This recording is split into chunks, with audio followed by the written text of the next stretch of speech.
Welcome back to Moneybuzz everyone. In this video, we'll be talking about the reason behind the fall of Nifty on 8th July 2021 by almost 1%. Yes, since today was an expiry and tomorrow is a fresh week, we'll go and see what are the expectations of the investors for next expiry. Yes, let's go and see that in the screen. And also, before coming into that, we have to say that after this corona nipah and all, we have to consider this thing called Zika virus, which has been reported in Kerala now. Almost 10 cases has been diagnosed by the time we started taking the video. Yes, so everyone, please stay safe. Please take care of yourself. Yeah, now let's go and see what is happening with Nifty. Yes, this is the Money Controls website, and as you can see here, they have already posted something. Sensex, Nifty fall 1% each. 5 factors that triggered the sell-off. So we'll go and see the important points. Nifty 50 was down by almost 152 points or 0.96% down and closed at around 15,727.90. And one of the reason behind the fall is Indian market fell as investors were concerned on a private report stating that India's retail inflation likely to accelerate to a 7-month high in June on rising food and fuel prices staying above the Reserve Bank of India's comfort zone for a second straight month. So this was a statement by Narendra Solanki, head of equity search Anand Reddy Shares and Stockbrokers. Yes, so this is one reason. So sentiments took a hit when Fitch Ratings decreased India's GDP outlook for the financial year 2022 to 10% from 12.8%. Yes, they were initially forecasting the GDP of India in the financial year 2022 to be 12.8%, but now they are forecasting that it is 10%, so 2.8% down, and that is also that was one of the reasons behind the market to fall as well. Yes, now let's look into the 5 reasons point by point. Yeah, Hong Kong stocks tumbled to a 6-month low on July 8th as tech firms stumbled amid persistent regulatory worries. So this was a report by Reuters. China's market regulator said on Wednesday it had fined a number of internet companies including Didi Chuxing, Tencent and Alibaba for failing to report earlier merger and acquisition deals for approval. Again, this was also a report by Reuters, and this was one of the reasons for the weak global cues. Now, the second reason behind the fall is caution before ECB meet. Yeah, the European Central Bank will announce the outcome on 8th July of an 18-month strategy review. Yes, that was the second reason. The third reason, or the first and the foremost thing that we have to look into, is the COVID cases rise in some countries. Yes, so COVID-19 cases has been rising in some countries, raising concern that the fresh wave of pandemic may derail the economic recovery. So from the situations in 2020 and 2021, the economy is slightly recovering, but because of this new news, all the economies that has been recovering is kind of in a panic situation, so that if the third wave is coming, then we might see a further fall in the market. Yeah, that is one of the reasons. So that is the third reason, but again, that is one of the important reasons for the fall of Nifty today. And also, yeah, the highly contagious Delta variant has become the dominant coronavirus strain in the US, accounting for more than 51% of COVID infection in the country, according to new data released by Centers for Disease Control and Prevention. Yes, as you can see here, is this a third wave? No idea, but we'll have to certainly look into that before investing. Yeah. Now again, the US Fed readies to taper bond buying program. Yeah, that is also the fourth reason. You can read it here again. And also the fifth reason is the GDP's forecast fall, which we have discussed earlier. Yeah, so these are the 5 reasons for the market to fall by 1% today. That was a huge movement because from almost near the all-time high, market started falling and we could see a very pathetic downward movement, and yeah, we can see that in the chart, and also we'll look into supports and resistances in the coming days. Yes. Now, first we'll go to the NSE India's website and see the performers and underperformers.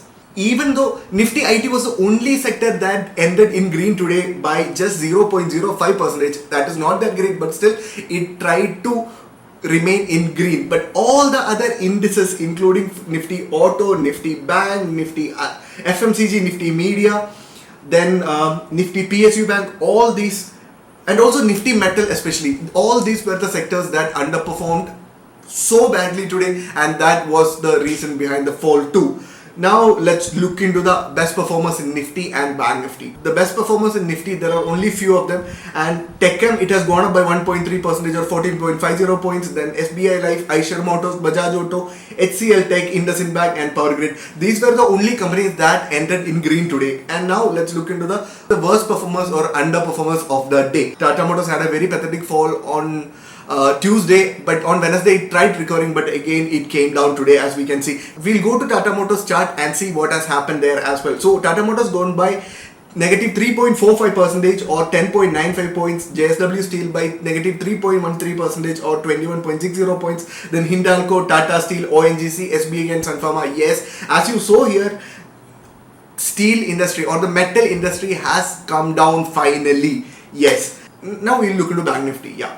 So as you can see here, Bank Nifty, yeah, AU Bank and IndusInd Bank are the only two banks that performed well today. And RBL Bank, Bandhan Bank, SBI, ICICI, Kotak Bank, these were badly underperforming today, and that was also the reason for the fall of Bank Nifty, which in turn dragged down Nifty 50. Yes. Now let's look into the charts. As you can see here, Nifty opened at around 15,867 and it tried moving up. Okay, it tried moving up till yesterday's closing range. It tried moving out till that, but again 15,885 acted as a resistance and it started falling down. In the first 15 minutes it tried moving up, but then again it stumbled on 15,885, and from that point market started considerably coming down, and it only took a support at 15,683. In a technical perspective, we can say that whenever a gap is left in the market, then that will be filled in the future day. So today also that was the same thing happened. On 5th July, it was a very big gap up opening, so that gap has been filled only today. So today the market fell down and it came down to close the gap, and also it took a support. It didn't even take support at 15,700. Okay, 15,700 and 800 were very good resistance or supports, but again that was broken, and it again broke 15,700 and came down to 15,683, as we can see here, and it went up to close at 15,728 is the final result of the day. And also now looking into the important resistances. So earlier 15,500 to 60,000 was the wide range movement in Nifty, but now we can see a tight consolidation between 15,700 and 15,900. Sorry, 15,700 and 15,900. So it has been a tight consolidation in between that range. So we can expect some bearishness in Nifty maybe, but yes, we'll have to look into the markets tomorrow. And also if Nifty is going down, then 15,636 will act as a support, 15,683 will act as a support, 15,563 and 15,506, finally 15,451. I'm not saying that market will be coming down considerably like this, but then if market is touching any of these levels, these will act as very good supports or resistances, and if market is going up, then 15,915 will act as a very good resistance is what I have to say from the chart. Now let's look into Bank Nifty. Again, Bank Nifty opened at around 35,676, and in the initial 15 minutes it tried moving up and it almost consolidated near the range of 35,810, and from that point it tried moving down. It considerably came down and took a support at 35,133 and it moved up to close at 35,282 is what we can see. Again, Bank Nifty was underperforming like crazy, dragging down Nifty as well, and Bank Nifty is down by negative 1.39% or negative 500 points, close to 500 points. Yeah. So if Bank Nifty is falling down, then 34,895 will act as a support, 34,632 will act as a support, and if it is going up, then 36,000 will certainly act as a very good resistance is what I have to say.